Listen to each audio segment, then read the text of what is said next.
What's up, you dirtbags? My name is Luke Egerbrotten. I'm your host of today's episode on the Dirtbags podcast. Super, super excited. In a little bit, we're going to bring in the man, the myth, Dane Cotten from DC Excavation. I can't bring him in quite yet. He's picking his nose. He's grabbing a drink. He's doing a couple things. So this is perfect timing to bring up a couple things. As you guys know, we're doing a couple updates here. If you're on Spotify or Apple Podcasts, definitely drop us a review, just 5 stars. I've noticed too, some of you guys have been commenting on Apple Podcasts and Spotify. I didn't know that was a feature until I jumped in there and saw the different comments. So if you're on the episode right now, drop a comment. I'll reply back. I know all of these things help the algorithm, help our show pop up at the top. We've already seen Spotify give us a big boost in impressions. So that is the only payment I'm asking of you guys, is just, drop a review, drop a comment, just let us know you're listening. It helps a ton, and let us know what you think of the episode. So a couple other updates. We've got our next Dirtbags University webinar. It is on June 9th. For those that missed the last webinar, it was an iconic speaker lineup. It was a closed off webinar, so there's no recording available. We had Herb Sargent, Alex Parker, and Matt Studi all do presentations on leadership. And this next university is going to be all on building and retaining a team. We've got one of our speakers announced, Thomas Hahn, president of Turner Staffing. He will be there. And then I'm just going to say it. Our second speaker, we locked in Jenny Williams, owner and lead estimator at WDS out in Oklahoma. And she has over 20 years in the industry, and she's going to really hammer home retention of their employees. And we're going to announce our third speaker soon. So if you want to sign up for that, we'll have the link in the description, or you can go to dirtbagspodcast.com, or you can just type in Dirtbags University on Google and you'll see it pop up there. It's a $20 registration fee. And then, of course, it's about an hour and a half, 7:30 p.m. Central Time to 9 o'clock p.m. Central Time. So it's a great time. We had over 55 of you guys show up at the last one, and 53 stayed for the entire hour and a half. We did a bunch of giveaways. We had a good time and learned a ton. So huge shout out to you guys for making that a reality, and excited for the next one on June 9th. So take a look in the description for more info there. And then I'm going to quit blabbing. You guys know our sponsors, Eljen.com, and of course, Charlie Huff for construction insurance. Give Charlie a shout at 385-268-9939. And anytime you guys use our sponsors, just let them know you listen to the show, you heard about them here. A lot of you guys already use Eljen. A lot of you guys use Charlie for your insurance. So it just means a lot when you guys reach out to them. So without further ado, we're going to introduce in the man. He's got a glass of whiskey to my athletic brew. We got Dane Cotten with DC Excavation. Dane, welcome to the show. Thank you, sir. Cheers. Dude, I am so excited to have you here. You are fresh off of Germany. I believe a couple weeks ago you were at Bauma. It was a couple weeks ago, wasn't it? Yeah, week before last.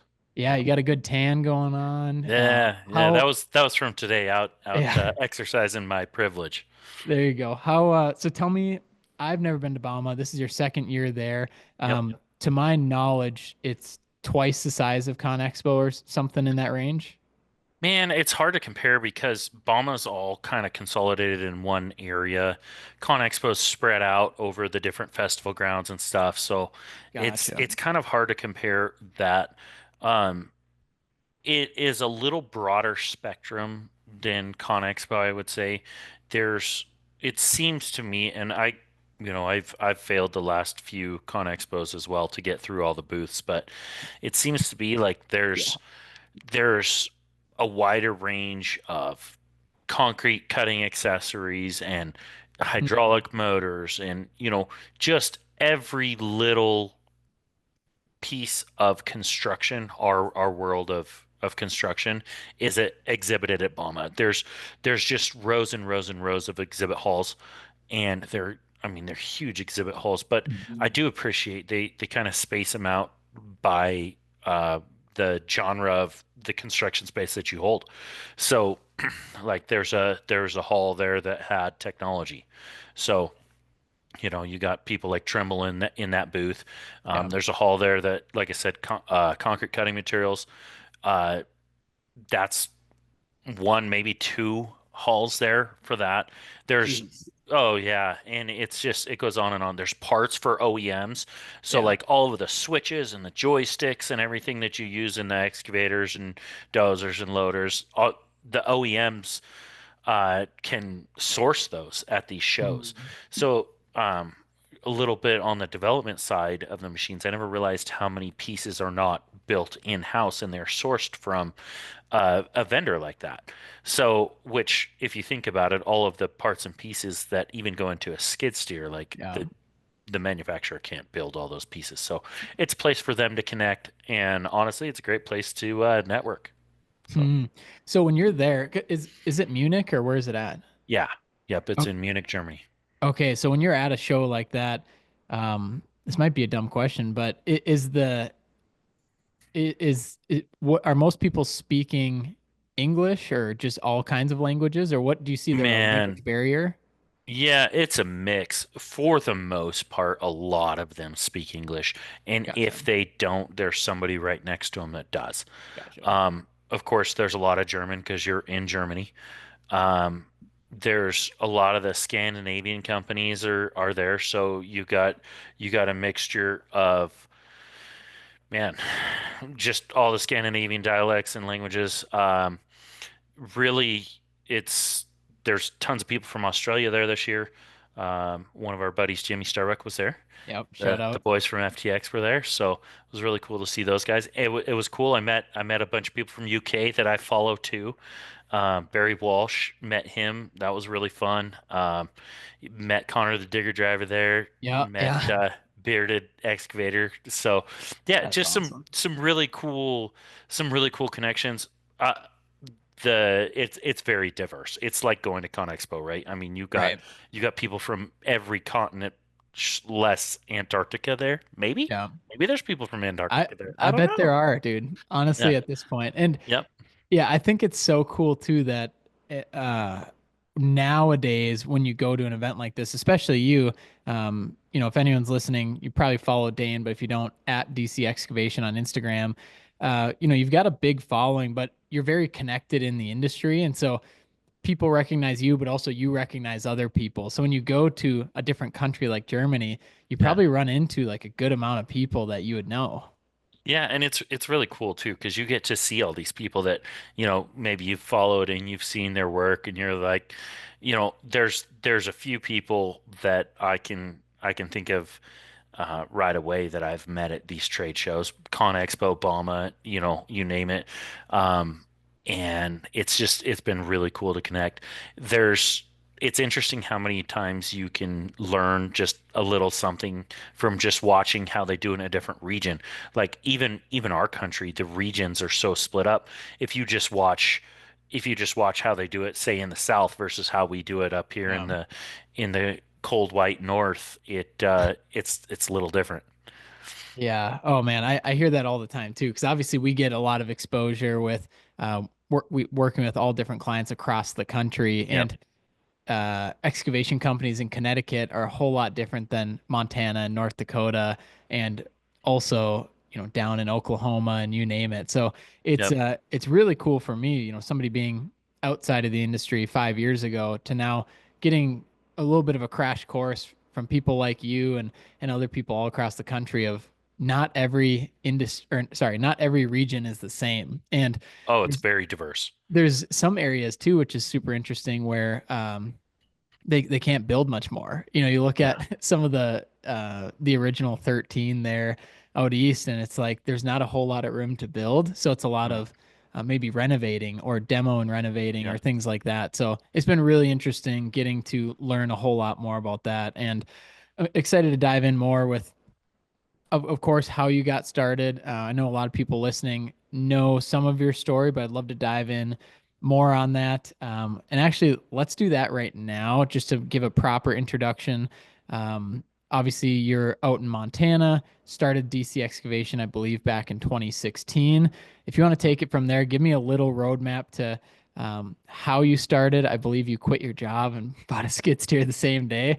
I would love to hear you unpack how you got started into what is DC Excavation today. Yeah, so man, it's a long story. My great great grandpa, I believe, used to build dams with horses. So the little pull pans that would go behind a horse, Yeah. maybe a yard of material.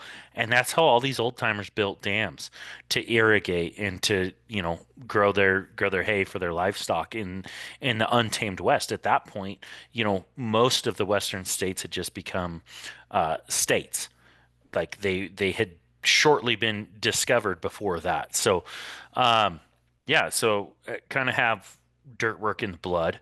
When Mhm. I was a really small kid, we lived in Southern California, and my dad had a paving and excavation business. And then when I was, I don't know, 5, maybe 6, we moved to Colorado. And so Colorado's kind of where I'm from. I was born there too. So, born and Which raised part in of Colorado, Colorado? Western Slope. So a Okay, little cool. little bitty town called Hotchkiss.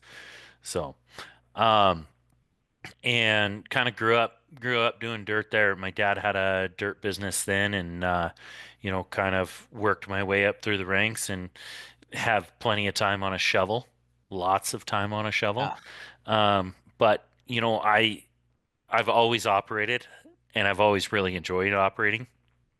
So Um, I remember being, 10-ish, and I would be out running a skid steer. And I would even go to work with him in the summer and run a skid steer. And so that kind of stuff, it was the old case 1845 way back in the day, and then we bumped up to a 95 XT, and it was just a complete game changer when we Yeah. switched up to that. And so, it's kind of progressed, and these machines we have now are so great. But so growing up, did that, worked for him through high school and then went full time after high school. I graduated early actually to get started on my career because I applied to one college and I didn't get accepted because they had like 300,000 applicants that had better grades than me, and I had a B plus average. So this is Wow. this is a big, yeah, it was Cal Poly, and Wow. so their neighboring school, Cuesta, the little community college there, was like, "Oh, you can come here," and I'm like, "No, I'm good, thanks." So, anyways, I joined the world of dirt and worked in there and learned a lot. Thought I knew a lot, but Yeah. learned a lot and realized how much I didn't know. And then the 2008 downturn happened and some family stuff happened. And by 2010, 2011, he was closing doors, and Mm. I was looking for other things to do. Moved to Seattle for a bit, moved back to Colorado, moved to I actually did a little bit of stuff on my own at that point as well. Um, In what year was that? that would have been, I think it was like 2011, 2012, somewhere in there. And when you're doing some stuff on your own, were you just renting stuff or how did that work? Yeah, so my dad still had a few pieces, Yeah. and so I would rent them from him. Um, and then the rancher we were working with had a D5 as well, so we just used that as part of the job getting done. And then there was still some family stuff going on, so I bounced out of that and went to Coeur d'Alene for a while and worked with a good buddy of mine in Coeur d'Alene. And Really? I didn't know yeah, that. yep, yep. So I worked up there for, I don't know, it was almost a year. And then I had kind of a unique opportunity to buy a leather business in Colorado. So I Mhm. moved back to Colorado. So there's a lot of all over the Western US for a little bit. Um, so I went back to Colorado, bought that leather business, turned it around, and then resold it in, I think, 2 to 3 years. I don't remember exactly how long I had that. Maybe Was 3 years. was the goal when that opportunity came up, was it to buy the business, turn it around like you said, and then sell it? Or what was your goal when you heard about this business to potentially buy it? Eh, it was kind of like I could go back and hang out with my friends, Yeah. and I was early 20s. Yeah, Yeah. I was early 20s. And when you're early 20s, like, I thought I knew what I was doing, but You don't.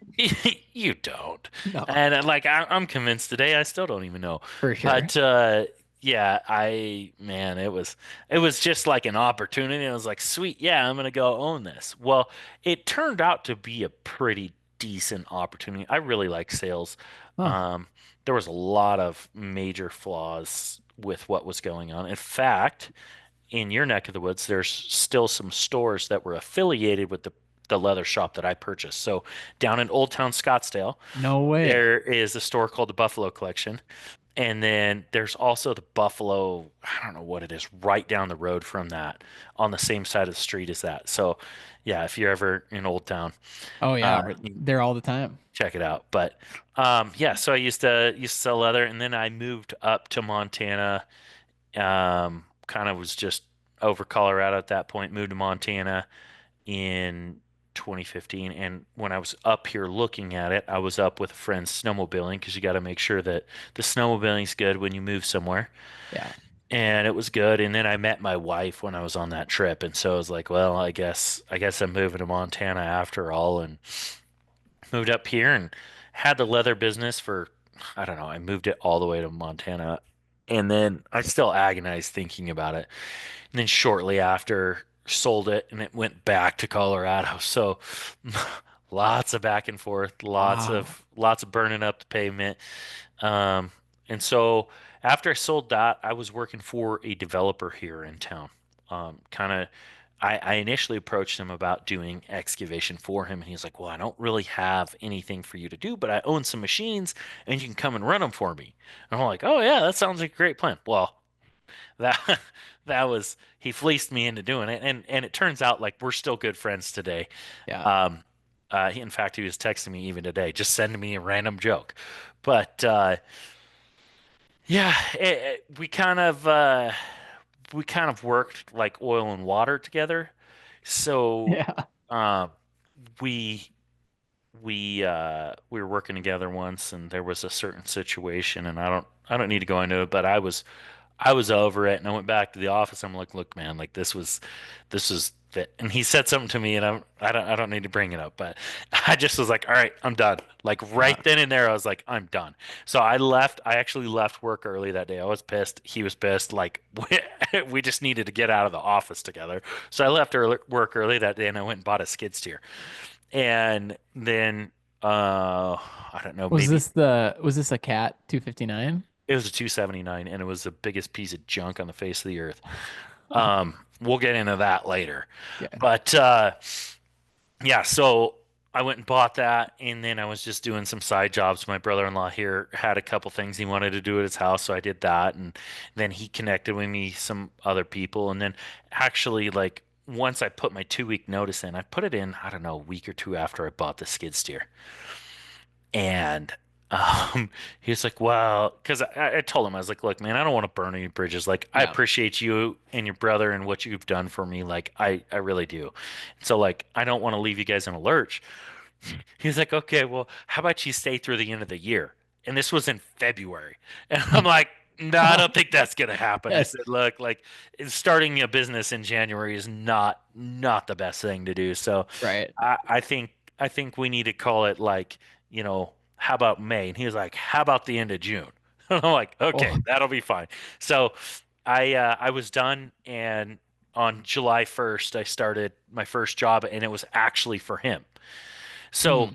it's uh, it's kind of an interesting thing about relationships, right? Like don't burn it, no matter how mad you are in the moment, don't burn it.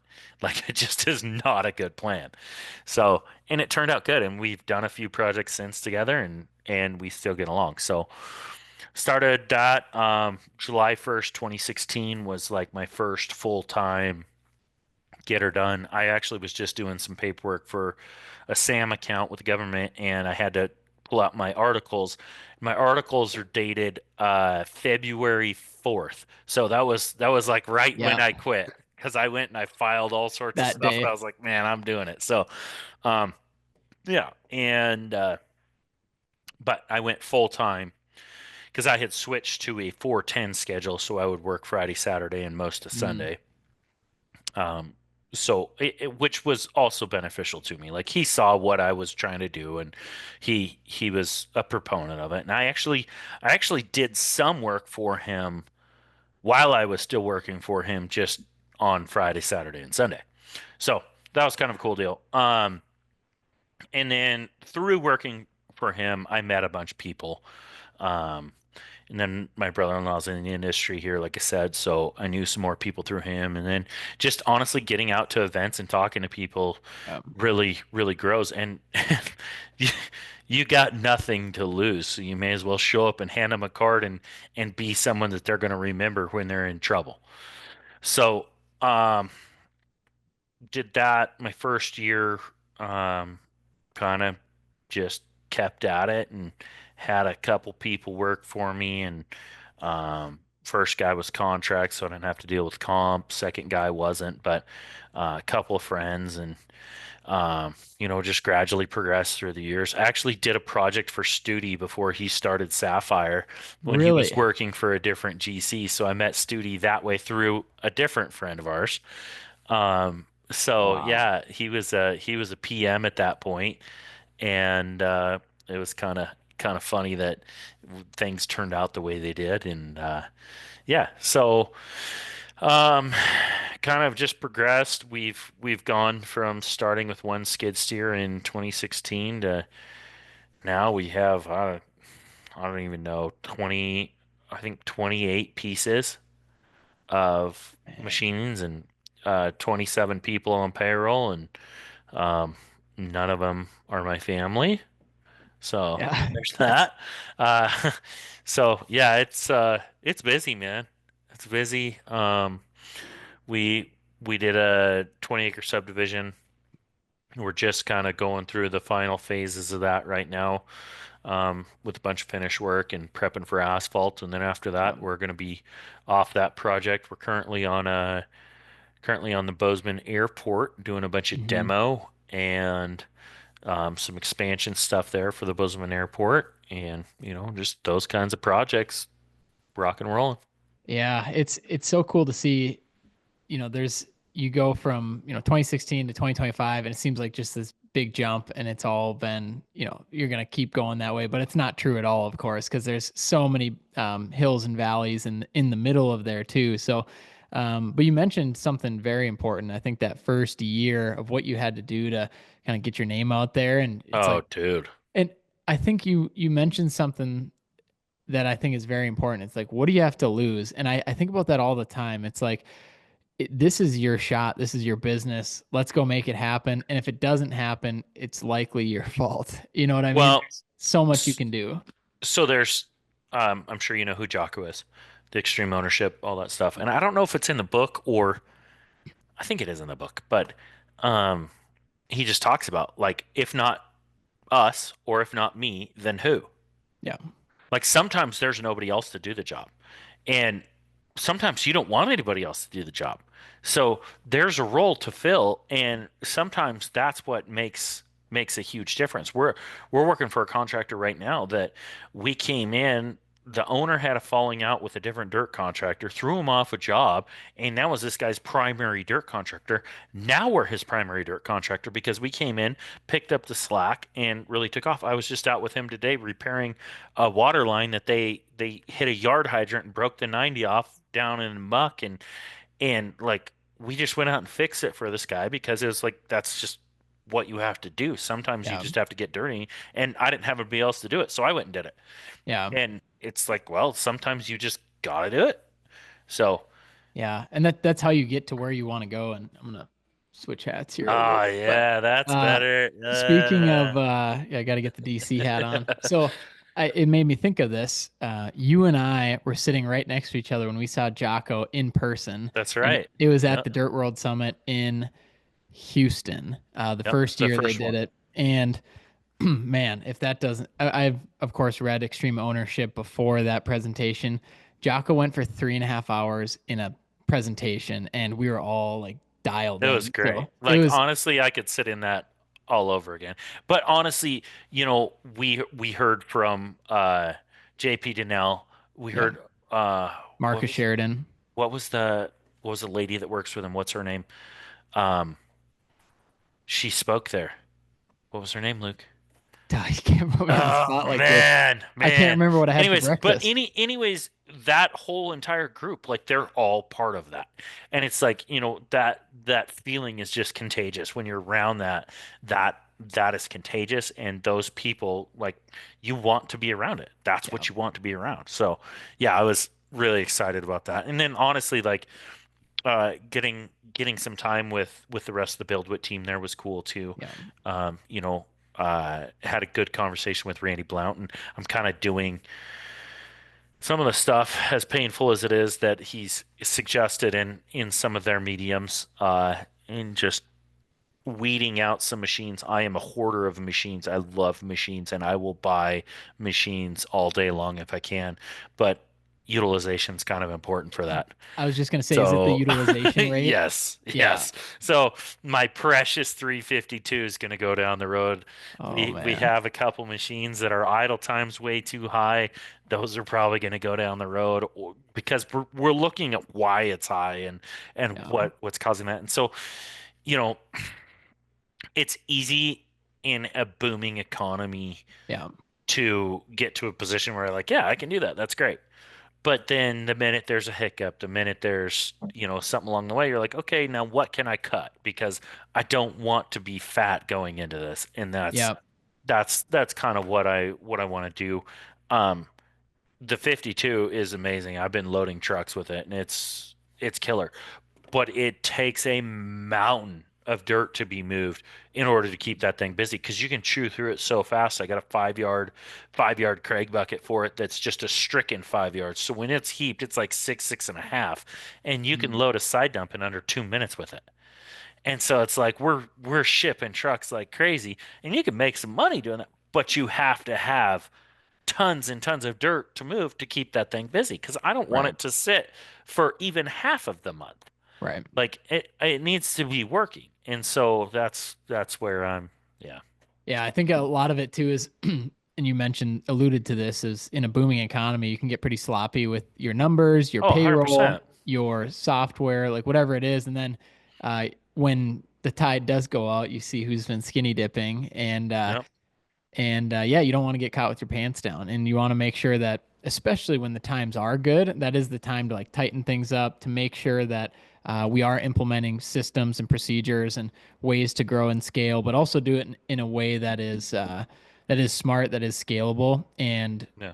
so that we take advantage of a great economy. So I am self-diagnosed ADHD, right? I literally check every box. I'm dyslexic. Like it's just I'm so dyslexic. I put my own PO box wrong on my company checks I ordered, okay? So like I, I got some problems when it comes to that. I fat fingered a bid once. This was kind of like in my big growing stage, and instead of Yeah. putting $41,000 in on my Excel sheet that I had fumbled through building, I put $14,000 in. So I got to pay for a bunch of rock for this guy's rock wall. Oh my So that was a gosh. really great time too. And so I just having enough dyslexia, like I get complacent or ADHD, I get complacent so easy. Yeah. And in the boom times, you become extremely complacent and like you don't have to try.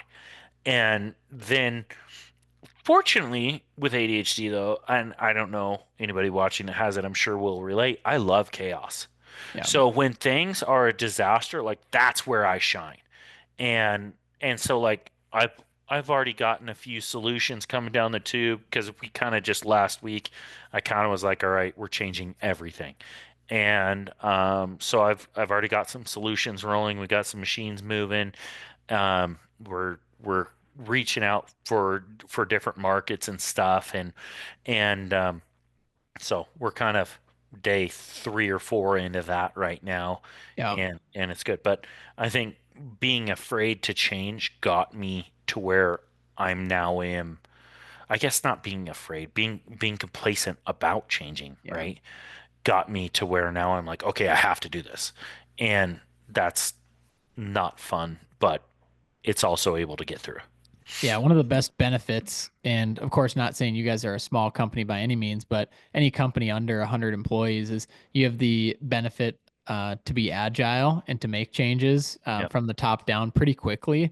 If you think of a corporate company like Carvana that has 25,000 employees, this you can't just make changes on the fly. So to be able to continue to be innovative and adapt to changing times is definitely a benefit that we should take advantage of. But then, of course, always keep in mind like the shiny object syndrome. Like, are we just always changing and not getting any traction and moving forward? So, I think to do that, you as the owner need your head above water. You need to have a clear mind. And maybe this is you going to Germany, stepping out of the business, taking a look at everything, taking a look at all the equipment, the utilization rates, and making honest decisions up for your company based on everything you know. And that is, in my opinion, innovation and adapting to changing times.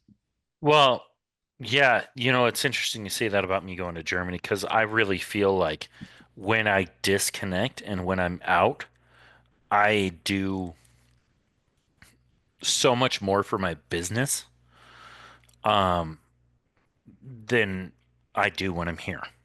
Yeah. Because then I can actually work on the business. Because I struggle with control. Like if there's a situation that I know I can go and do it a lot faster than the guys and I can get it done a lot better and we'll make a lot more money, like I I just automatically am like, all right, I'm gonna go do this today and it's gonna be taken care of. And uh it never, if you're always doing that, it never develops your people.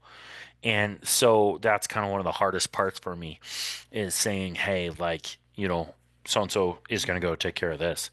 And thankfully, I've got a really good team in the office that backs me up, and they actually do a lot more for me than I ever know.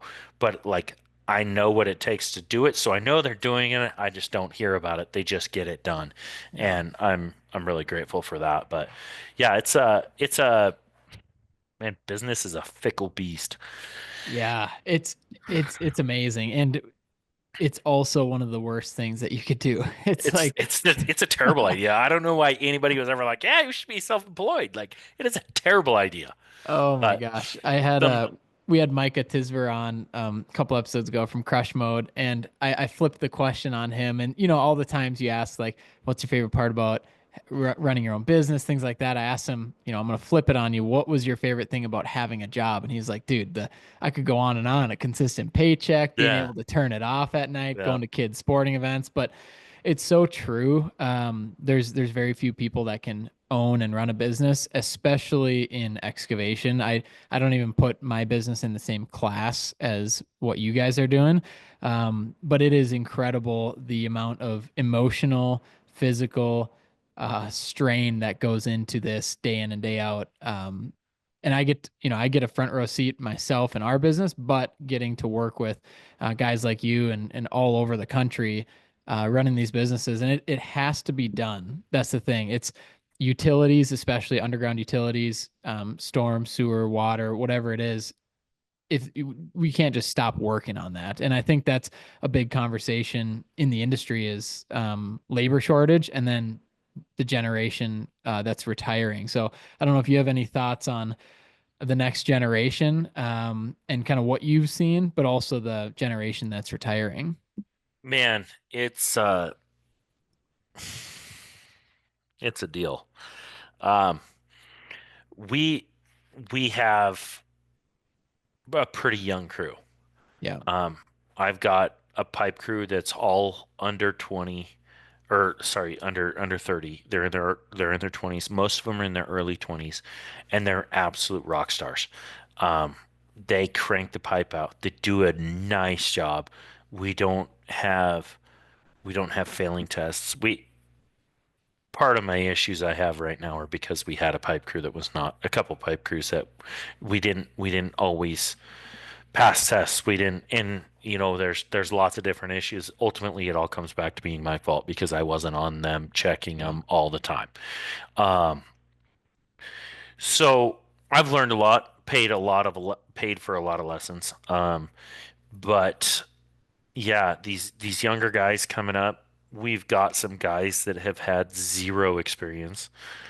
Um, and we have a foreman that works for us that's probably in his 50s, and Hmm. he loves training people. So we send him all the green guys, and he makes them get on a rake, and he makes them get on a shovel, and he holds them to a standard. You can lick the floors in the machines that he has on Yeah. his crew.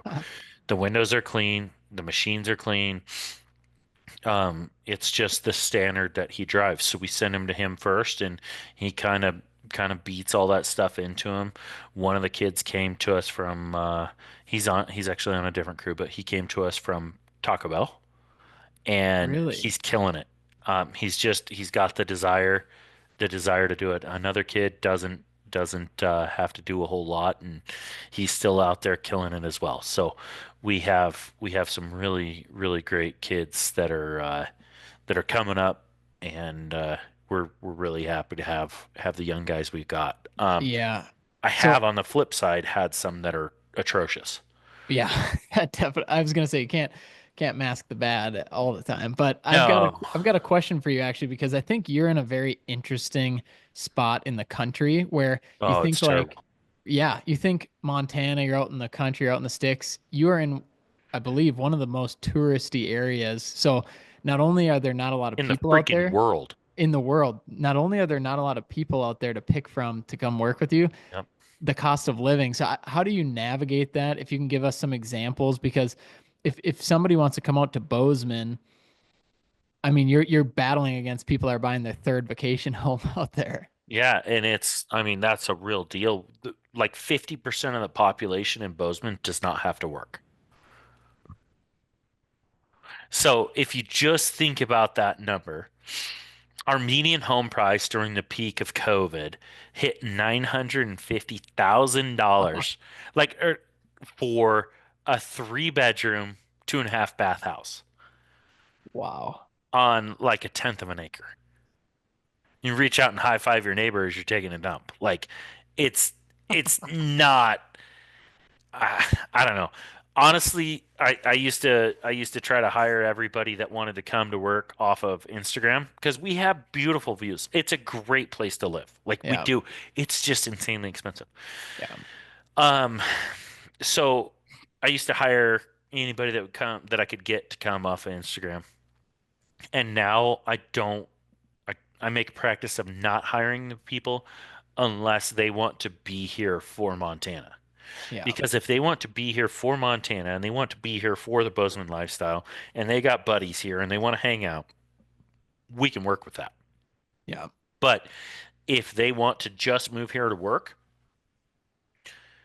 like we can't charge enough to pay people enough to work here. Yeah. I mean, our wages, like our excavator operators, like a Finnish excavator operator is making over $37 an hour. Like our wages aren't bad. Yeah. When we cover health insurance and we have a 401k and we have paid time off and we have all that stuff, but it's like it is so expensive to live here. It's tough. They have to want to be here. They have to make some sort of sacrifices in their life to get here. And like I got some guys that have figured out places they can stay for $500 a month, and like they're Yeah. they're super stoked and they're making money and they're happy. And it's like that's perfect. That's what we want. But like if you think you're just gonna roll in here and rent an apartment or rent a house, like it's madness. So when I moved here from Colorado, I moved here in March of 2015. I was living in Grand Junction, Colorado at the time, and I had like this. I mean, it was a nice house. It was like 2,500 square foot ranch house. I could fit two crew cab long box pickups in the garage. Yeah. Like it was a nice house. It was a big house. We had a big yard and everything. And we were paying, I think we were paying like 1,700 bucks a month for it. This was 2015. Okay. But Dude. still, it was a nice house, right? And then I moved up to Montana and I rented this. It was brand new construction, so I was the first one in it, but rented this apartment, little two-bedroom apartment, and it was like 11 or $1,200 bucks a month. 1,200 bucks a month. And I was just like, man, this is insane. Yeah. Like, and it's only gotten worse. It's Oh, I believe it. I'm sure that $1,200 is now up to 1,900 at least. I think those apartments are 23. Never mind. There you go. Yeah. Yeah. Yep. So we're building some right across the road right now, and I think those ones are 2,300 bucks a month. Yeah, and it's just fascinating because you think of a another city that pops into my head would be like Williston, North Dakota, or Yep. similar. There's Feast or famine. yep, yep, and it's not as easy as people think. Like, oh, we'll just go there and work. It's like No. you got to factor in the tourism, especially in Bozeman. And like you said, I mean that stat of like 50% of people don't have to work. If you're in the restaurant industry, that's great. But if you're in the excavation industry and you need people to come work for you, that's tough, and it's definitely a challenge. Man, fast food places here shut down because they can't get help. And you got like these places are offering $24 an hour starting to flip burgers or to build tacos. Like it's crazy. Man, It's nuts, man. But that's what they have to do to get anybody to show up for work here. yeah, yeah, that's so. You mentioned this a little bit ago when you're talking about hiring your Instagram. So you would get people reach out and say, "I'll relocate to come work for DC," or how Yeah. often was that? It used to happen a lot more when the metrics were different. Yep. Um, Instagram kind of went through that change with the metrics. I don't know when it was, maybe 21. Yeah. And I don't know what they changed. I don't know what they did, but they really screwed everything up for all of us. Um, and after that, it's kind of tapered off. Hmm. But 2020, we'd get a lot of people. I like everybody else. I get tons of people from, Saudi Arabia or wherever that want to come and work because they are a loader driver, and they can drive loader and the whole spiel. I'm sure you have people that have applied to work for you the same way. Like I can drive an excavator, and you're like, okay, great, I do marketing, Yeah, but you would not get the job. not the same. Um, so we have that. We imported a guy from Canada. Um, that's an expensive process. Wow. Um, Yeah. he was good help. We miss him every day. Um, but yeah, I've got a guy from Brazil that's wanting to come up here, so I've done some paperwork to help him get up here. Um, The problem is it's expensive and it's a timely process. Like Mm, the guy from Brazil has been working on it for 2 years. He's kid you not, he's got stacks of paper that high for everything that he's got to do. And I had to write a letter saying that we would give him full-time employment if he came here and everything. So um, uh, if there's anything that I would love to see the new administration work on, it would be the immigration process for people that want to be here and work. Because mm, all of these people that want to be here and work, they're happy to pay their taxes. They're happy to come and assimilate to our society. And it is so difficult to get them to come.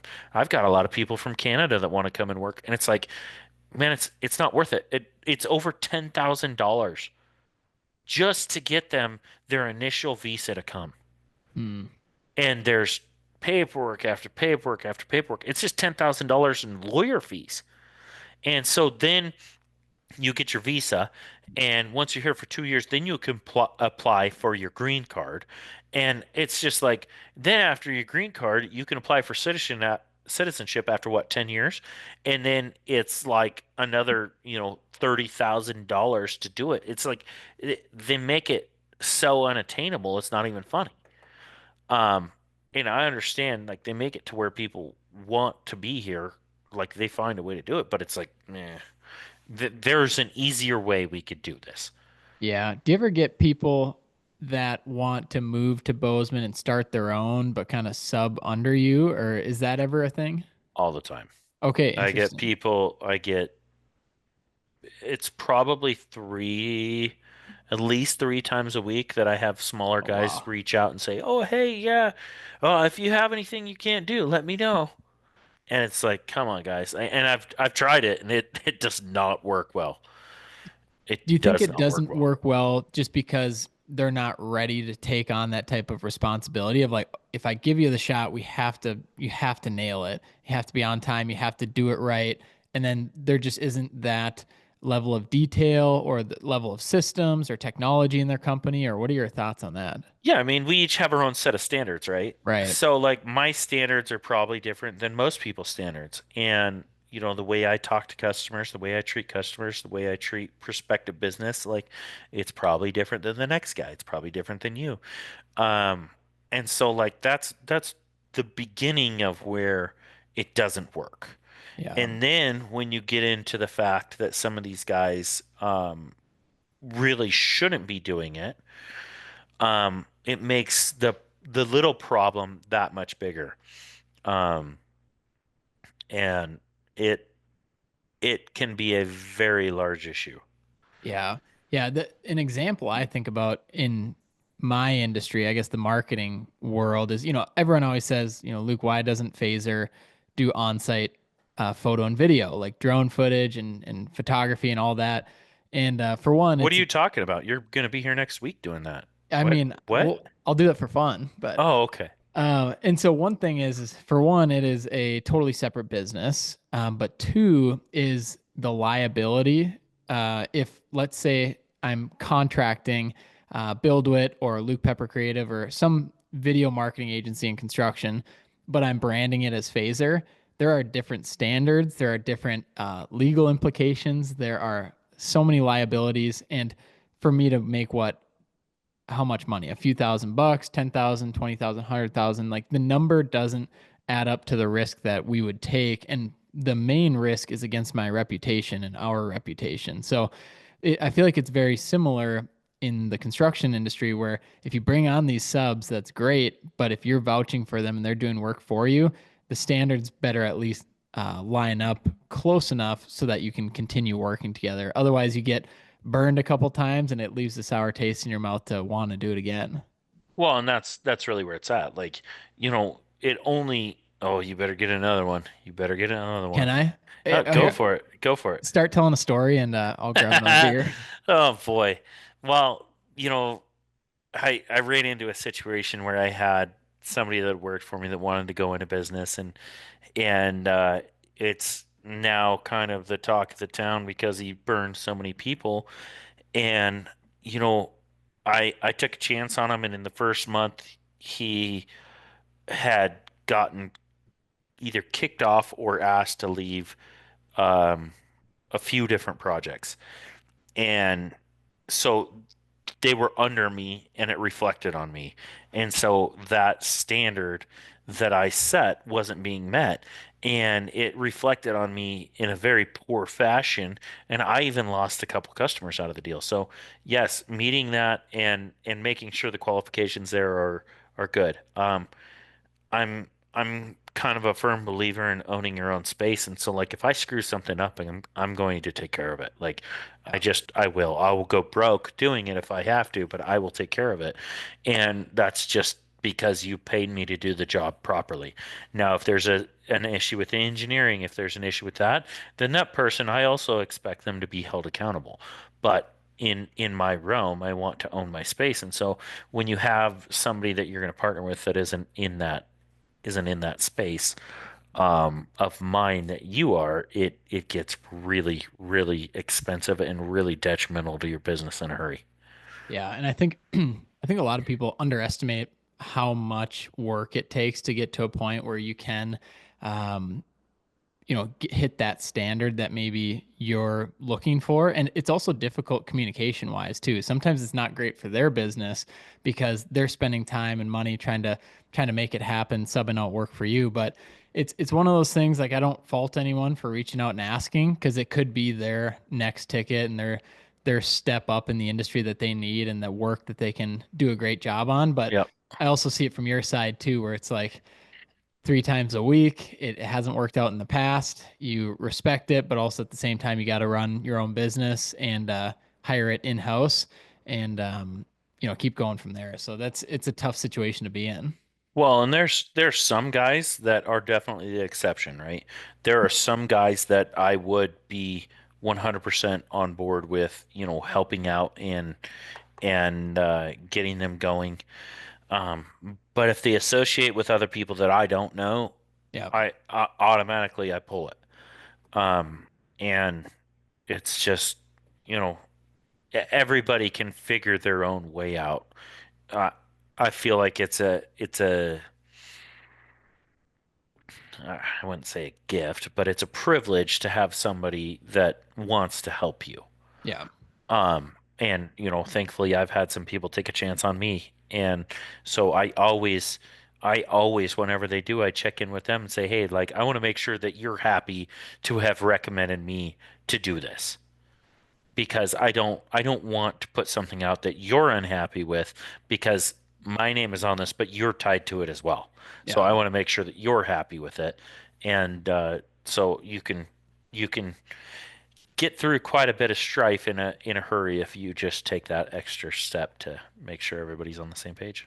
Yeah, we talk about it all the time. Your reputation is everything. It's the thing you should protect most in business. You got to take care of your business, take care of your reputation, take care of your team and the clients that work with you. Put them first. And like you said too earlier, it's you will spend a lot of money, you will spend a lot of time to make sure that it's right. And Yep. if you do mess something up, so um, did you sold Luke Payne his first skid steer, didn't you? His first black one. I don't know if it was his Okay, that first yes. skid steer or if it was his first black one, but yes. So and sorry to pivot like that, but No, you're as fine. you were talking, I was like, I think Luke bought that first skid steer. That was the black. That was the 259. Yeah, I still have a few of those laying around somewhere, but yeah. Gotcha. Yeah, That's so I'm a big fan of the 259. sure. They're actually a pretty great little skid steer. But yeah, I got to the point where I was ordering black machines. Saw it at Con Expo in 2017. I was like, I got to do that. Had one on the way right away. Was that factory black? Yeah, Oh, yep. interesting. And then so you Conexpo 2017. Obviously, every 3 years you went to 2020, then 2023. The 2017 one that must have been your first one. It was. So now we're getting back to that 279D story we are going to Mm, talk about. perfect. So, Cat, our local dealer here in Cat, I don't know who was involved in it, but my very first machine I purchased to start my business with was a lemon. So you can imagine starting your business is a great time, and then you get a lemon to start that, and it's just one thing after another. So I bought the 279D, and it had drive motor issues, and I'm sure a lot of people watching have had drive motor issues with their 279s as well. Um, and so I wouldn't say I was one of the early ones, but I guess squeaky wheel. Like I've spent a ton of time in a skid steer. I love running skid steers. I'm a huge fan of skid steers. So I got this machine. I'm like, man, this thing is not right. So I started talking to him about the drive motors. When you'd shift into second gear, it would it would dang near do a 90-degree turn on you because it would cut the flow to one motor and give it all to another motor, and then the other motor would take back off. And I'm like, guys, you understand? Like, this is a major safety concern. Like, we can't be doing this. Like, if I'm working next to somebody, so they acknowledged it, and they were like, oh yeah, yeah, well, great. Well, it goes in the shop, and thankfully they give me a loaner. But at the same time, you just want to use your machine, right? Yeah. Not a clapped out rental machine. And so they give me this loaner, and I'm running this loaner, and like 2 months into it, I'm like, okay, guys, like this is getting a little bit ridiculous. Like, where is my machine? I'm paying for it. I'm paying payments. It's sitting in the shop. Like, what are you guys doing? Well, we had to get these special, call them swash plates, and these plates move back and forth like this, and there's Hmm. a bearing and a piston that push out on it to move it, and they're like, okay, these have to come from Germany, and we're going to pull your pumps apart, and we're going to put these plates in it. We're going to see if that fixes it. And I'm like, don't they have more pumps? Like, can we just put new pumps in? They wouldn't do it. So the plates didn't fix it. And then they're like, oh, well, we're going to engineer. They sent us an engineered spring. We're going to have a machine shop, a local machine shop, work on it, build this spring for us. And then we're going to try that. And so they did that, and that didn't fix it. And so In the meantime, Con Expo rolls around. So I bought it in February of 2016, Yep. March of 2017's Con Expo. And so like all of this has transpired in that time. So Con Expo rolls around and I go to Cat's booth and I start raising some cane at Cat's booth. And they don't like that at Yeah. all. And so pretty soon the sales manager comes out from my dealership because someone at Caterpillar called him and was like, "We don't know what's going on, but you need to go handle this situation." So the sales manager, which I think I had met him one time before he had Hmm. just stopped by a job. Um, he came over, he's like, "So what's up?" And I start telling him, he's like, "Why didn't they just change the pumps?" I'm like, "Dude, I asked him to, like, I don't know." He's like, "Well, let me make a phone call." So he calls and he calls me back because we had separated. Calls me back, I don't know, probably an hour later. He's like, "Don't worry, the pumps are ordered. They're going to be there tomorrow. Your machine will be fixed before you get home." No way. So I get back, and sure enough, the machine's done, ready to go. They changed both pumps out under warranty. Everything's fine.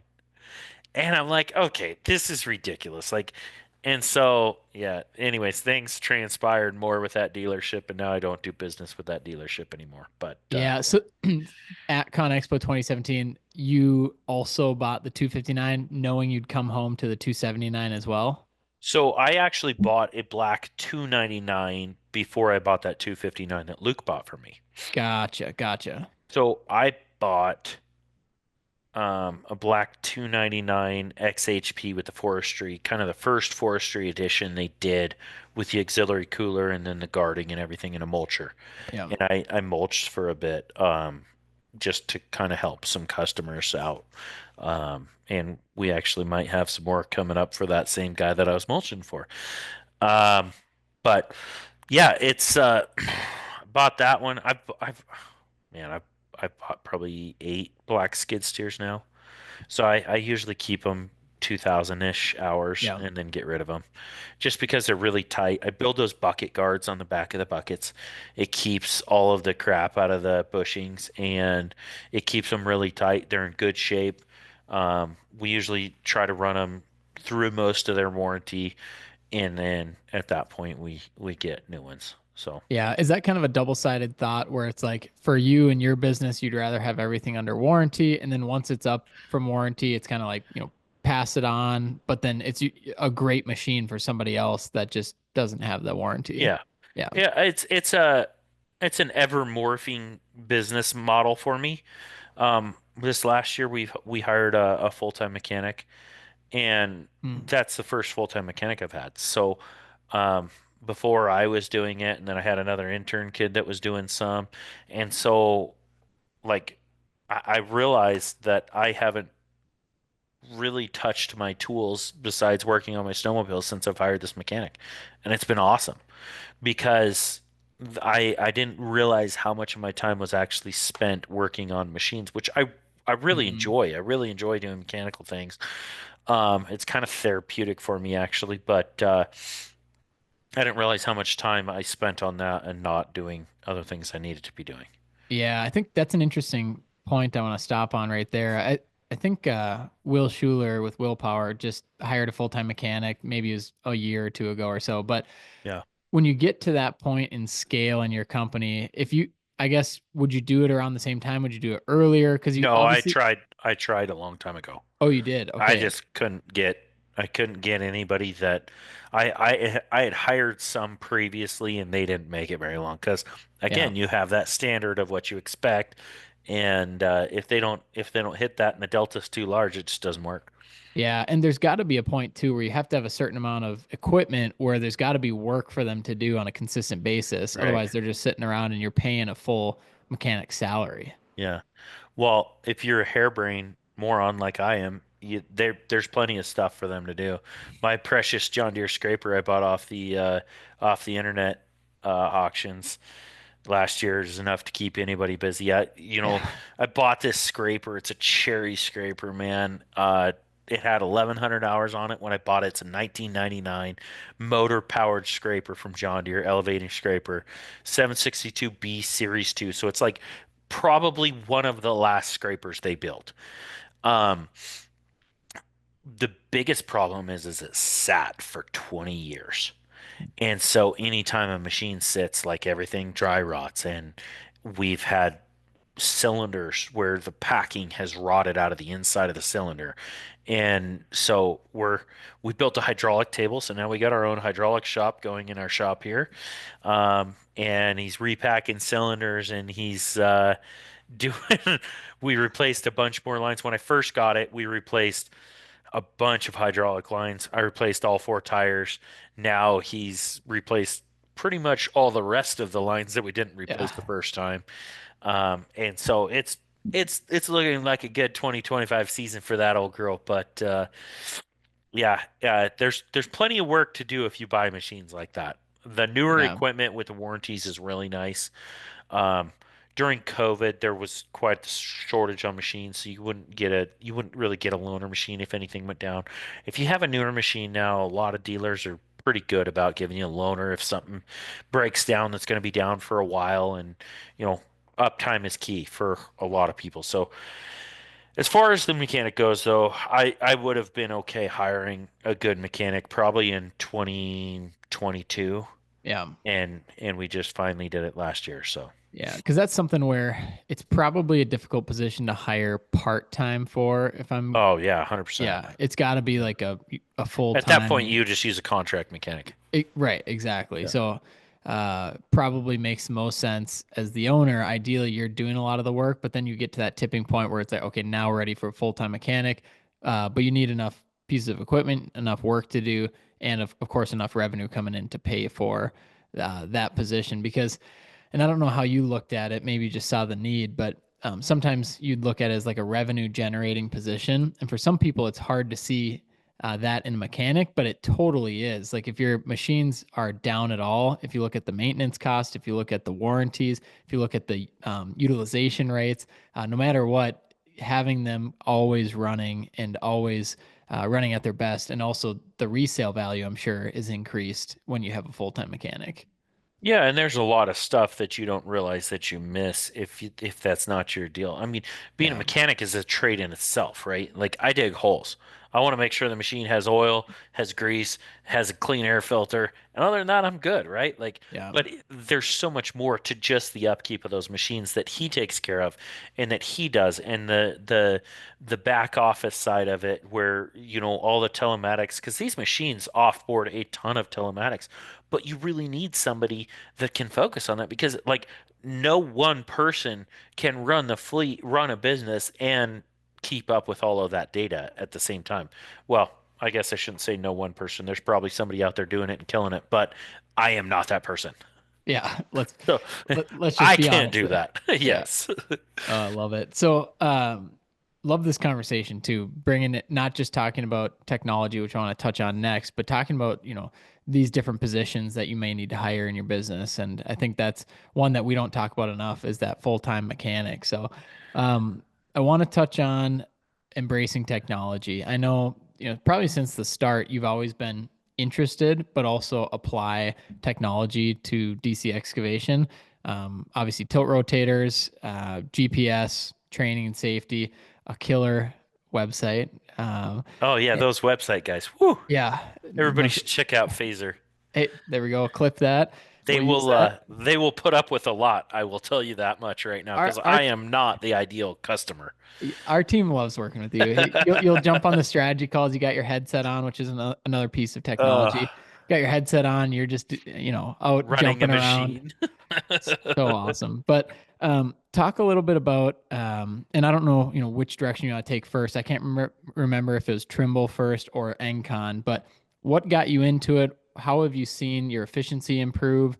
What have been some game changers? And also, if you want to bring up any flops too of things that you tried that haven't been great. And you don't have to mention any names, but Yeah, you know, we I like to try all of the new stuff, right? Like, so honestly, there hasn't really been anything that I've been like, oh, this sucks. Like, I'm yeah, not dealing with this. Um, there's been some issues that we've worked through that have made the process way better. Um, fortunately enough, a bunch of these OEMs are doing customer advocate groups or uh, kind of study groups for these machines, and it's a very exclusive deal. Generally, OEM handpicked um, people get involved in it. Um, and so it's not really like an open invitation. It's not something you can apply for. It's something that they headhunt you for. Yeah. Um, so that has been really cool to be a part of. But so my journey in technology really started at Trimble Dimensions. So in 2017, I listened to the book Crushing It by Gary Vaynerchuk. And it's all about social media. And I didn't have a social media presence at that point, so I started doing it. And it for anybody just getting into social media, it's a great book. It's becoming a little bit outdated now Hmm. because it was written so long ago, but it's still the principles are still there.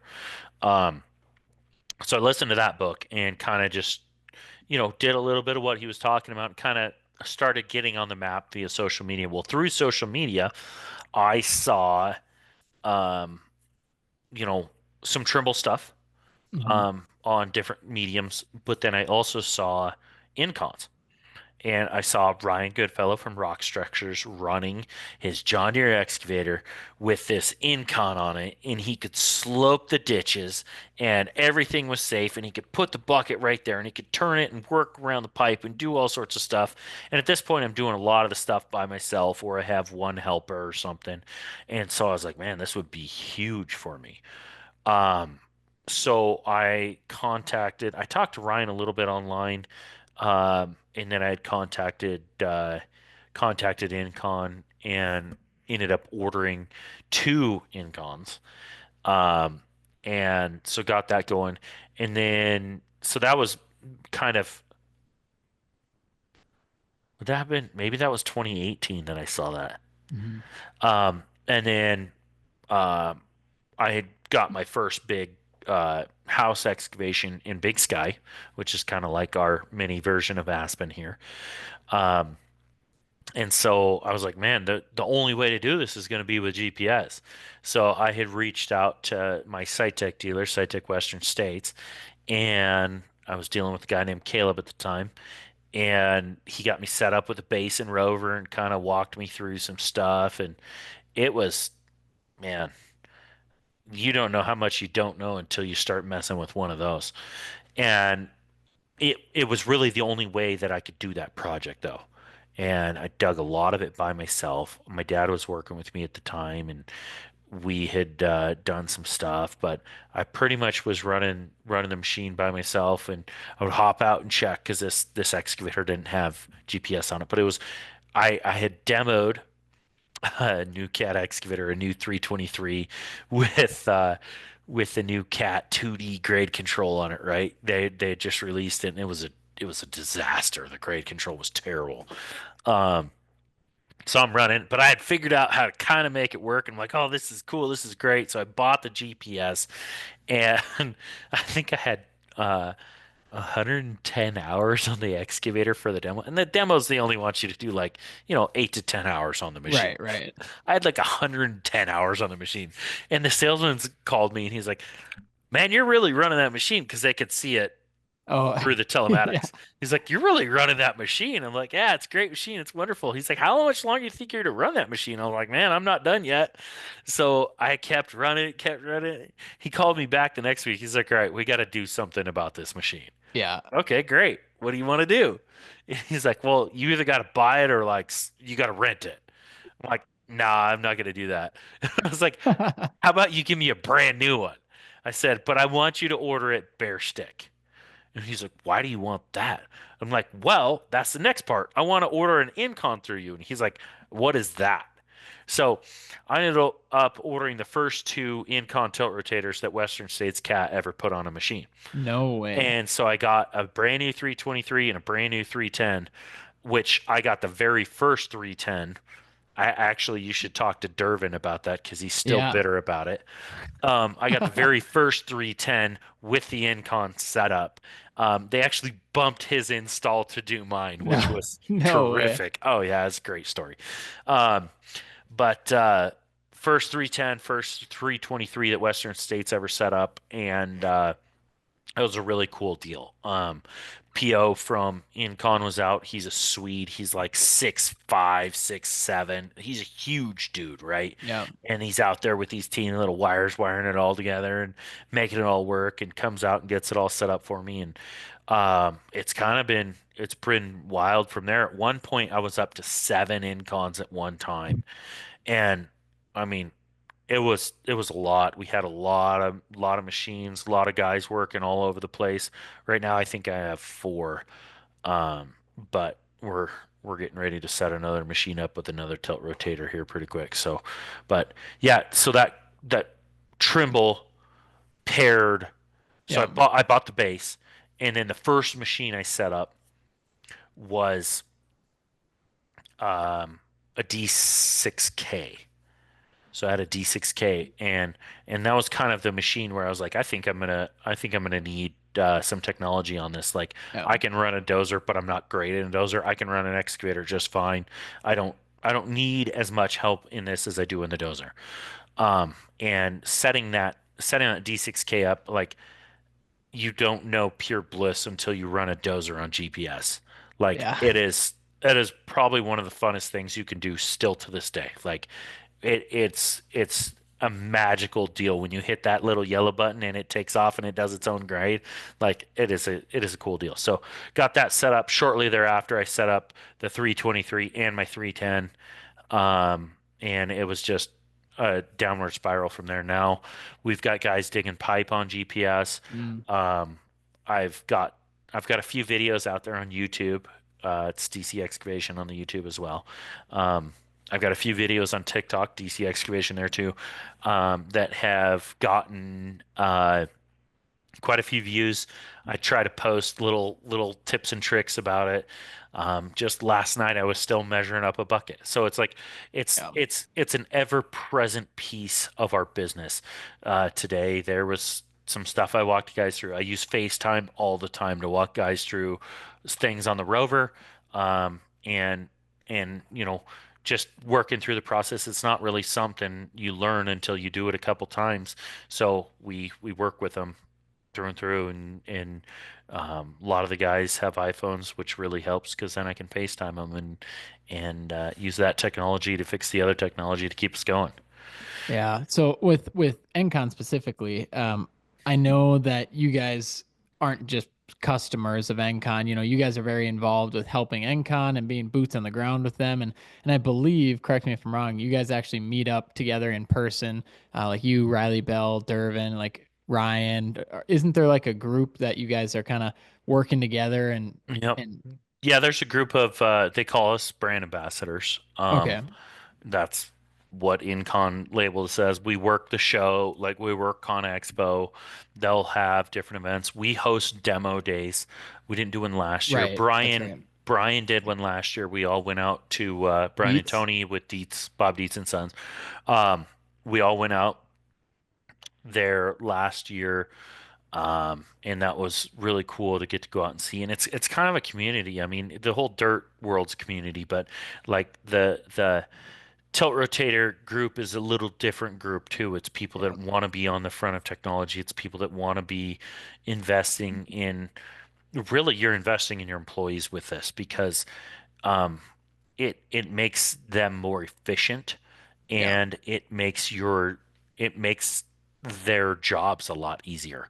Um, it also saves their backs because with the integrated grabs on the back of them, I mean, all the big three all have those, Yeah. and the little pinchers, and you can pick up.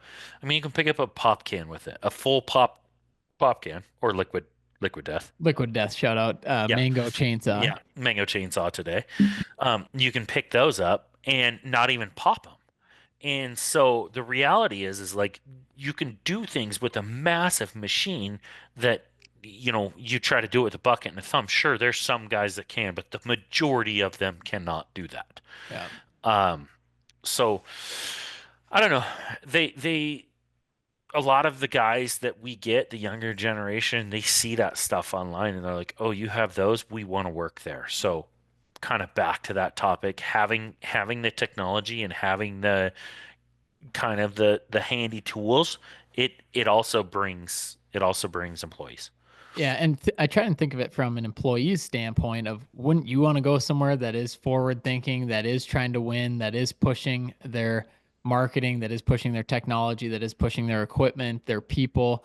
They're kind of on the forefront of these things. I guess when I think of it from an employee standpoint, I would rather work with that company than somebody that I don't even know how to describe it, is a bit more reserved maybe when Yeah. it comes to being on the forefront of technology. So that's how I think of it, and I don't know if other Gen Z and millennials think that way, but I would assume if they're going to get into a company, they'd want to be with a company that is forward thinking and like that.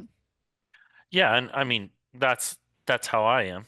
I, Yeah, I I assume that's how you are. Like that's just, you know, I don't want to be doing something that's antiquated. If yeah. there's a better way to do it, I want to do it that way. Yeah, I always like to say winners want to work with winners. Yeah. And that might be clients to your construction company, that might be employees that come work with you. Winners want to work with winners. And people can see that, they can smell it, but also sometimes you get tricked into it with social media. You think somebody or a company is a winner and you go there and you see the insides of it and you're like, this is a dumpster fire. So Yep. there is a lot of the fake stuff out there, and it's important to make sure that, of course, we have a duty to make sure that we are transparent and we are showcasing the highs and the lows. And I think that's what is so great about having a podcast and having people like yourself on here, and also myself getting to talk about our businesses, because it isn't all great. It isn't all shitty. There's so much that goes on, Yep. um, but that's what makes us crazy, and that's what makes it fun, is to get to navigate through this world called business. And um, I think Well, I don't. and just to jump in on your point, Yeah, like there are a lot of people out there that will never post bad stuff. yeah, And and that's just simply not reality. yeah, Like we all struggle. We all go through crap. Like just because you see things on Instagram does not mean that's the way it is. And I try to be pretty transparent about it. Of course, there's some stuff I'm not going to put out there. yeah, But like we there's screw ups. There's machines get scratched. There's machines that get damaged. And I'm gonna post a story a little bit later today. That water line that I was fixing, when I put the material back, you can push on it and it's just like a freaking wave. And it's like there's no other material to backfill with. So you put it back in and it'll eventually dry out. And it's out in the middle of a field. There's no need for it to be, structurally passing. But like even when I post that, there's going to be people who be like, "Oh, well, you definitely yeah, should have changed that material. You should have done this." And it's like, okay, shut up. Nobody cares about your opinion.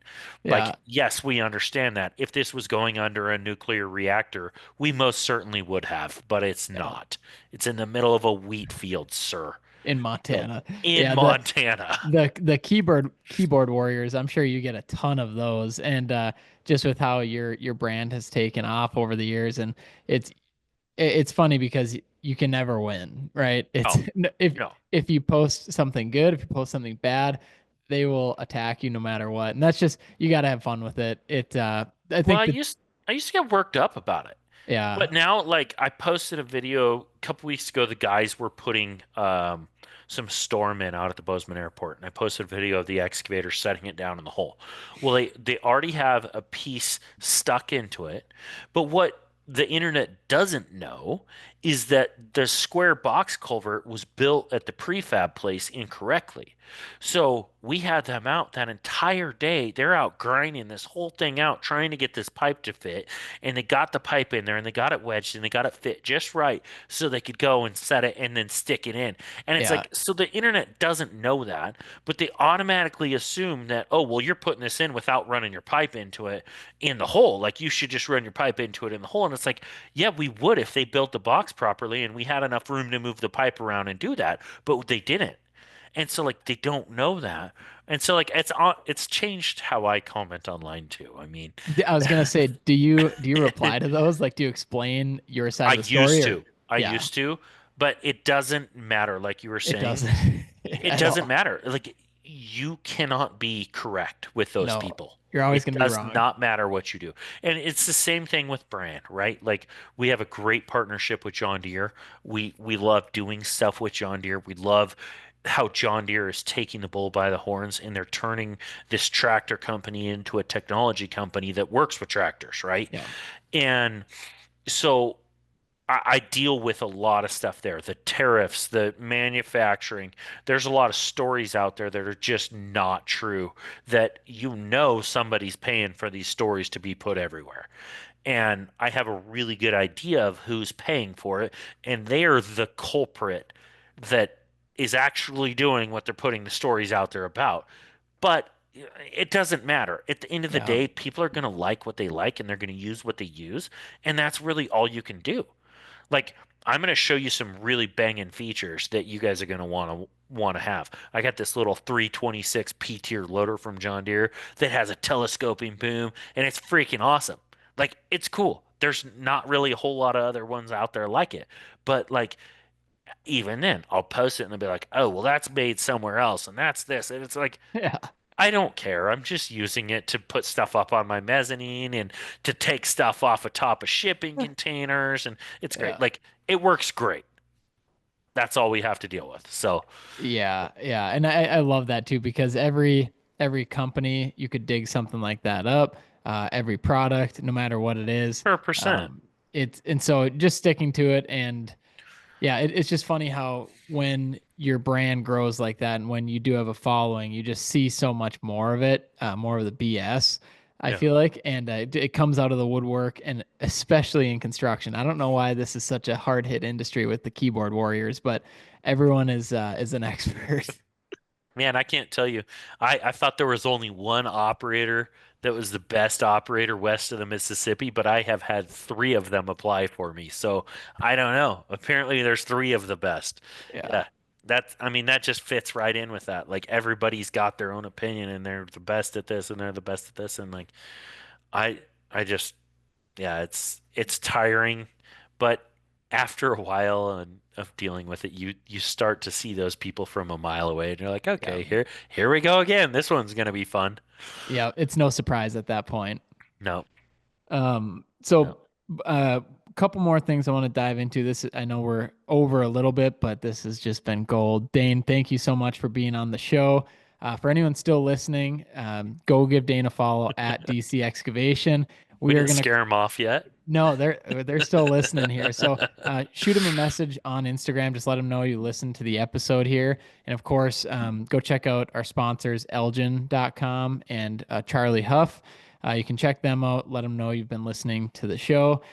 Dana, got two more things I want to dive into here. Of Go course, we're for going it. to get your book recommendations, and excited to hear those.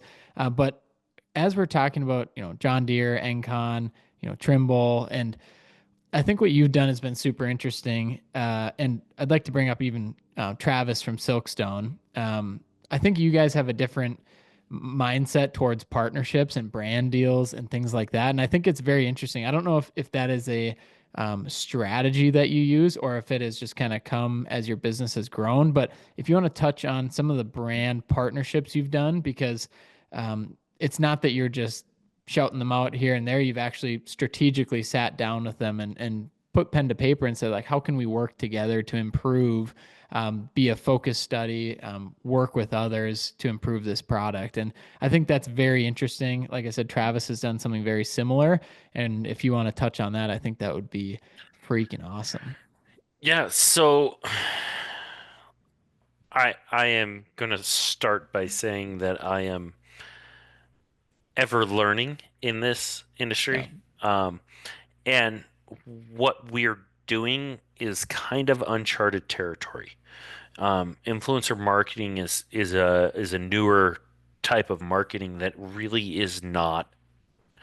Um, I wouldn't say that there's the history to say that it's completely vetted, but the proof is kind of in the pudding, to Yeah. say the least. The results are pretty astonishing, and I've had a few people call me and be like, "Oh, hey, well, I bought this because you had it and you showed doing this." And like, I'll look back, I did the same thing with Incon with Ryan, right? Yeah. I watched how he did that and I was like, I need that. I need that in my life. Um, I see some features on some machines and I'm like, I gotta have that. So my 335P John Deere skid steer that I have is pretty cool. It's the one that has the blade. And I try to show all those features and I need to do some more videos on that. But like, we touched on the 326 loader already and how the boom squirts out and just these really unique features that a lot of people won't ever hear about from their dealership. We're able to showcase. Um, and I don't know if it's a lack of desire to do something new or if it is a lack of wanting to order something along those lines for the dealerships. But I being immersed in influencer stuff with more than just the people I'm currently working with. Um, it's kind of an across the board deal. How there's reservations. They come up with really awesome ideas, really cool things, and they never promote them. And they Mm. never train their customers on how to use them. I mean, I can't tell you how many people I have talked to that have either Trimble or the grade, depending on how they purchased it, that don't even know.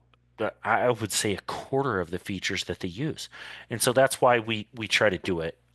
We try to show what you can do with it, how you can select stuff, how you can build your own infield models. Um, as far as how we approach that, I always go into these deals, and again, a lot of these deals are not things that we pursue. They're um, because of our channel, because the way that our channel is formed, our audiences, uh, kind of what we do in the day to day, those people approach us. And going to approach OEMs is probably the very worst way you can do it, Yeah. simply because they're inundated with those messages. Hey, I want to do this, and it's a lot of people looking for free stuff. The reality is we all love free stuff, right? We Hmm. love it, but not everything's free, uh, and that's a big misconception about social media stuff. Uh, it's we get that, oh, it must be nice a lot. It is nice. It's really nice. But we have to pay for it. Hmm. The amount of times I've had somebody accuse me of getting everything for free is astonishing. Um, and really, you never have somebody. You see all these memes all over the internet. You never have somebody that's doing better than you uh, try to drag you down, right? Yes. It's Yep. all the people that are bitter and aspiring to be where you're at. Those are the people that are the worst to deal with because they're just like, well, they get a chip on their shoulder. Hmm. The best thing, the best advice I can give you is be yourself, be authentic, and keep a clean channel. So many people cannot keep a clean channel. They curse nonstop. They drink on the job. They're smoking all the time. And these are not things these big companies want to portray. These are not things that these big companies want to be represented by.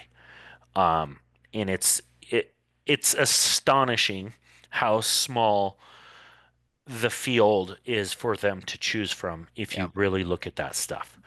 Um, That's not to say everybody should go and do that because I don't want to be out of a job. But Sure. the reality is if you look at our channel, there's nothing that you wouldn't want your kid to watch. Yeah. Like I kind of look at it that way. Like So say somebody sets their child down and they give them their phone on DC Excavation's account. I have posted nothing that I don't want those kids to see. And so that's kind of a good basis for it. Like let's give them some knowledge. Let's give them something cool to see. Let's give them some cool pictures to look at. But let's make sure that it is appropriate for all audiences. And through that you can really reach out. And there's some other people that are doing the influencer stuff that have some of that stuff in their channels, and like that's fine, that works for them. But like my personal preference, it's going to be keep it clean, keep it nice, be authentic, just be yourself. Yeah. And you don't always have to pander. Like people want to work with you because who you are, not Yeah. because you're going to morph into what they want. And I usually make it a point when we're working with somebody new, I tell them, look, I am never going to do anything that compromises me morally or compromises who I am or compromises my channel for what it is. Like we will sever everything right then and there, and that's it. Because like I have no desire to do that. This is Hmm. I started my channels for fun. Like, and so that's what we're gonna do. It's marketing for my business. It's a fun way to network with people, but like at the end of the day, it's for fun. We go out and we do real work for that sake. Yeah, man, I think so much of that too is being yourself and trying not to put on a face, trying not to do something to get something. And the opportunities will come if you just if you be yourself, but also the power of reciprocity. If you're doing 100%. if you're adding Yep. value to others, if you're always thinking Yep. of others and not expecting anything in return, that's usually when things come back in return. And it's Yep. when you're not expecting it, when you don't need it. But it's the mindset that you're in. It's the Yeah. why am I doing this? Am I doing this just so I can get free stuff? And what a Well, brilliant, you have to look at it as what value am I bringing to them? yeah, Because it doesn't make sense for them to take you across the world. It doesn't make sense for them to take you to freaking Walmart even if you're not bringing value to their business. Like we are all in this to make money. So yeah, why would they choose to work with me if I'm not bringing value to their business? yeah, 100%. Um, yeah, very well said. I mean, I love diving into this stuff. It's really cool to hear your perspective. Obviously, you and I'd say have been friends for a long time and been working together now for a couple years, and so it's really cool to dive in a bit deeper now for an hour and a half and like get your thoughts on how you've done things, but also how you view the industry as a whole. And before S- we jump off, we've got, or wait, what were you going to say? Can I ask a question really quick? Yeah, absolutely. So now we're friends, even though you ditched me last time I was in Phoenix and didn't come play golf? I did. Okay, let Uh, me, for ah. anyone listening thinking I'm a scumbag, I did try. So here's the situation. So Dane Uh, texted me, said, "Hey, we're golfing when I in was leaving the airport. 2 hours. We're golfing in 2 hours. Do you want to come?" And I said, and I was working, of course, working hard. Uh, I said, I'll drop everything. But at that time, it was only Olivia's car that was here and it wasn't running. And so I had 2 hours. And I told Dane, I'm like, all right, I've got an hour. If I can fix Olivia's car, I'm at the golf course and we're golfing. Uh, it took me about 3 hours to fix it. And so I couldn't make it. It was an issue with the key being programmed and the theft system Oh, going off. And lame. so simple, simple fix that I could not hammer out in time. So I would have been there. But you just gotta honestly, even the timetable, if you 2 hours was enough time, I should have made it. I did not play a game worth playing though, so you're good. That's good. Yeah, Next time we'll play and you'll next play a time. lot better. Yeah, I I hope. did. I like the next week. I'm sure you saw it. I golfed with Matt Studi. He was in Yeah, that town. was nice. Yeah, I was like, Yeah. yeah, I'll get out there with one of you guys at least. Yeah. Oh yeah, your favorite one. It's Yeah, okay. We all favorite know. We all Montanan. know. We all know. Um, so Dane, we've got actually that's a great segue before the book recommendation. If anyone listening, I have to plug ourselves. It runs an excavation company and wants a new website or us to take over your marketing. Definitely Yep. just shoot me a text, 218-234-7345. It's what I do, it's what our team does every single day. I think sometimes, Dane, I don't talk about it enough on the podcast, but I appreciate some of the things you said earlier working with us. I know our team um, loves working with you. We love working with people that are forward thinkers that get it, that want to build these long-term relationships. Um, so I wanted to throw that out there. Just shoot me a text. I can jump on a call with you guys and run through kind of how we build our websites and what our phase one and phase two programs are. But Well, um, the SEO optimization program that you guys have has worked really well for us too. And I'm not unfortunately getting paid to say this, Luke. I'll But send something your way. no, it's worked really well. It's kind of brought us into a different realm. We've been looking at expanding out into some different markets, and we're actually getting some calls from these other markets now. Our clicks are up, and Josie and the team are doing great at keeping up with all that stuff. But they're walking us through what our keywords are, and if you don't know what I'm talking about, then you definitely need Phaser to help you get that figured out. So he's Yeah. got the right people. That was perfect. And I feel like so much of it too nowadays is it's not just the website, it's not just SEO. A lot of it is the back office organization. Like, and you know this Yep. just as well as anyone, like Josie, Haley, the whole team, they're on you like stink on shit. Like they will be Oh, like, I have a text. Yeah, I have a yeah, text from him. you Yeah. purposely ignore it because you're like, I know this is good for me. I know this is good for my business. For a year. It's nice to have the checklist, but our team is so good at that. I learned, a year ago, I started delegating a lot more to our team, and what a difference that has made when it's not just me and Dane talking back and Mhm. forth. We still do that, but it's like our team is making sure we're getting the stuff that you're paying us for done and helping organize your business online. So to help you segue, are you sure you're not describing you're getting some traction? Oh yeah, Oh, so here we go. traction. I Traction. feel like we could go for another 40 minutes here. So actually, the perfect segue, Ugh. book recommendations, and then we'll finish up here. Dane, this has been incredible. I'm gonna start with book recommendations, and then I'll have you do a couple. I don't know if anyone saw my story. I guess time of this episode would have been a couple weeks ago. I got 6 new books. They're all duplicates. They're some of my favorite books. If anyone has ever seen a book that they've seen me read, and they want a copy, let me know. I'd be happy to send anyone a copy. I just love passing on education. Would love to get that going. But one book I want to highlight is Profit First and Profit First for Contractors. So, Profit First would be applicable to my agency and my business. I read it last year.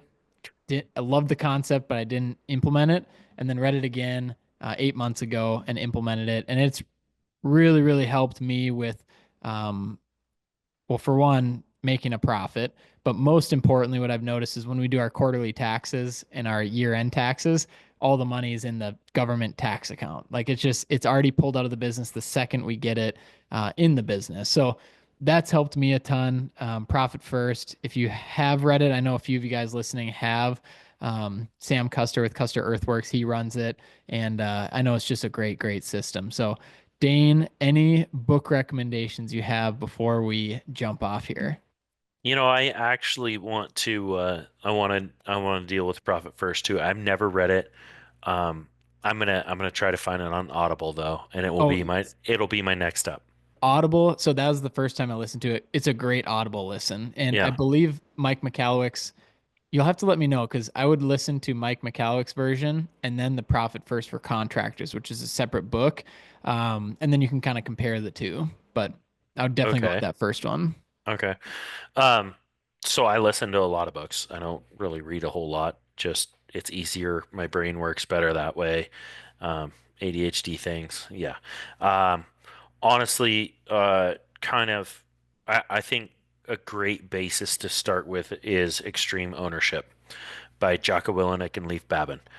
Um, it's it helps you get right as a person and as a leader, um, before anything else because you can't do a lot with a team if you're damaged goods yourself. Yeah. Um, and you can't be the teammate you need to be if you're not where you're supposed to be. So that one's good, and then you can follow that up with a dichotomy of leadership, which is also by those two guys. Um, that's a good one. On Audible, I really enjoy it because they actually are it themselves. So they're the guys that are reading it. It's really good situation. And there's a lot of potential that I didn't realize I have had until I listened to that. The next book I would say is probably Never Split the Difference by Chris Voss So good. because and it's also on Luke's reading list that he has. I haven't told you this yet, but I actually used it against a guy while I was reading it. Well, listening to it, I was running a skid steer plowing a lot, and kind of the biggest premise of the book, and you can correct me if you have a different take, but it's to never sell yourself short. Mhm. And in order to get a deal to go to where everybody's happy is you can let the other person set the benchmark, and you can control that benchmark by your response. And so I was plowing this guy's lot to dig him a house, and one of the neighbors came over and said, "Hey, I'm just wondering what it would cost you, or what you would charge me to come over and plow my driveway." Because my ex-wife lives here, and like I gotta make sure she can get in and out with the kids. And so like this guy didn't even live there. And he's like, "So what would you charge me?" I don't know if it was part of their marriage agreement Yeah. where he had to plow her driveway or what, Sounds but fishy there. he was getting out of it one way or the other. And I'm like, I probably would have done it for $20, right? Like you're in a skid steer. It's a little driveway. It's literally gonna take me like not even 5 minutes, right? Yeah. And um I was like, well, man, I don't even know. What do you think is fair? Hmm. I just started the negotiations by asking him that. Yeah. And he's like, man, I don't know, $100, 150. And I'm like, I could probably do it for $100. Like, Yeah. Yeah. so he went up to 150 right Yeah. there. And I took the lower number, which is 5 times more Yeah. than what I would have taken to do it. Yeah. He won the negotiation as He well in won his the mind. negotiation, and I came away smelling like roses.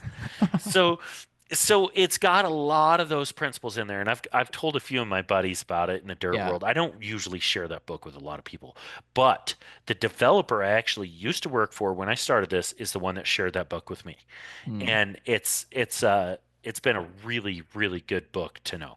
So there's that one, and honestly, I mean, I'm trying to get back to that life right now, but anything Dave Ramsey. Oh, better than I deserve. I mean, yes, better than you deserve, Dave. Um, and if you can't get it at Costco, you don't need it. Yeah. Um, but like he's got some entree leadership stuff. Yep. He's got some business focused books, but just I don't even know what his book is called. The original book. Man, Yeah. I'm drawing a blank here. But anyways, it's a great book personally, and if you can run your business that way, you're a better human than I am. But that's like what we can all strive for is to live a debt-free life to where you Yeah. really have freedom because you don't have to answer to anybody. His so first his the Total Money Makeover, I believe that was his Yes, first that's big it. one. That's it. And then Yes. his Entree Leadership, I listen to it every day. It's super interesting because his his philosophy, Olivia Do and you I listen to the both. podcast or what? Yeah, so the clips on YouTube. So it'll Okay. it'll give me the headline of like, Yep. should I hire this person? And Dave will talk about it for 10 minutes with somebody. But I think that really helps me because I also go with that concept of like ideally we're more debt free than not having Yeah. debt. And but I like the way he goes into business because he has built a massive, almost $1 billion company with cash. And you can't deny that that's insane. And so I Oh, it's like, definitely insane. yeah, and I love his philosophy. There's, obviously some things I'm not as crazy on, like with the credit cards and things like that, but it's great concepts. And yeah, I just listen to the clips. Usually they're 10 minutes and I'll kind of cruise through those in my day. But Yep. just always staying sharp on listening to other people, not just listening to Dave, but listening to other people, reading books. That's why I love going through these with all of our guests. So I definitely Yep. appreciate. So we had the dichotomy of leadership, extreme ownership, never split the difference, and a little bit of Dave Ramsey in there. A little bit of Dave Ramsey, man. Heck yeah. I aspire to get the whole traction thing done. Yeah. It's Oh, just dude. a lot more than my plate can handle right now. Yeah, and obviously we've been talking about that more and more with the Dirtbags, with Dirtbags University, and with our guests. And it's Traction, Gino Wickman, the entrepreneurial operating system.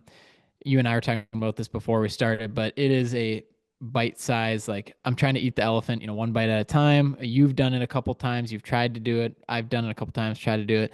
It's just like one little thing at a time. If you can just pull one or two things and keep them in your business, you're going to be a little bit better off. And so it's very hard for me to jump in the deep end right away, especially I with don't know this. if And you there's just, can.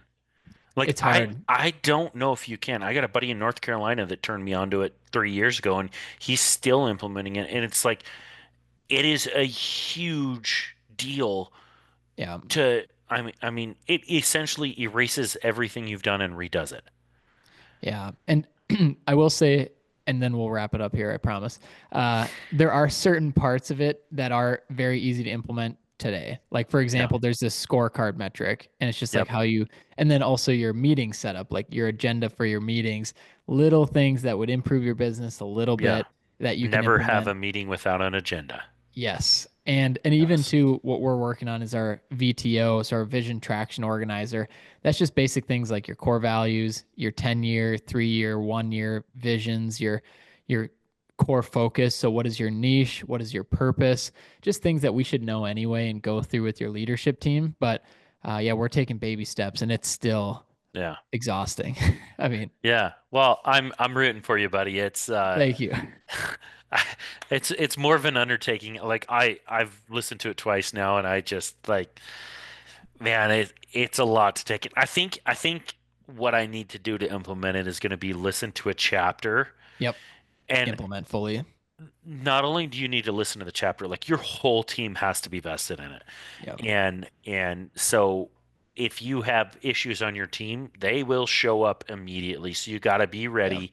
You got to be ready to start canning some people because it will dynamically change your entire company. Yeah, I believe in the book it said once you start with right when you start, 80% of, or sorry, I think 20% of your team will be gone because of their leaving because they don't like the change, or you're figuring out that there's wrong people in the right seats or right people in the wrong seats. So there's a Yeah. lot of moving parts. I think of it as like a general manager of the Vikings. You're just moving pieces around, you're cutting Yeah. people, I don't know if those are the best examples because you're they're purple because they choke so often. So I don't Okay. All right. know. I think that's a great time to end the podcast here. So, Dane Cotten, Uh, DC Excavation. Dane, I can't thank you enough for being on the podcast, for giving so much value and information. This is the longest podcast we've ever had in oh no. history, Sorry. and it was insane. So it was amazing. Thank you. Obviously, Yeah. for everyone listening, still go give Dane a follow at DC Excavation. Shoot him a message. Let him know you listened to this episode. Dane, thank you again. We'll Sweet. see you on your next strategy call, and then we'll go from there. Sounds good, buddy. Thank All you. right, you're the best, man. Thank you. Have a good one.